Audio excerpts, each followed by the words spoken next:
Okay. Ito yung ano, ito yung aneng na clamp meter.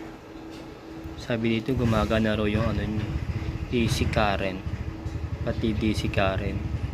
Pero upon testing, hindi gumagana yung DC current niya. AC lang, wala tong DC current.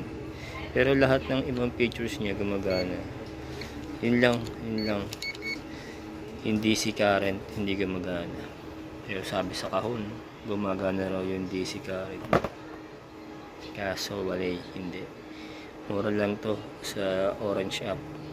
Sa 400 lang mahigit. Yun lang. Kaya kung hinahanap yung function, yung meron DC current, ako yung bibili nito. Hindi nyo kailangan to. Hindi gagana.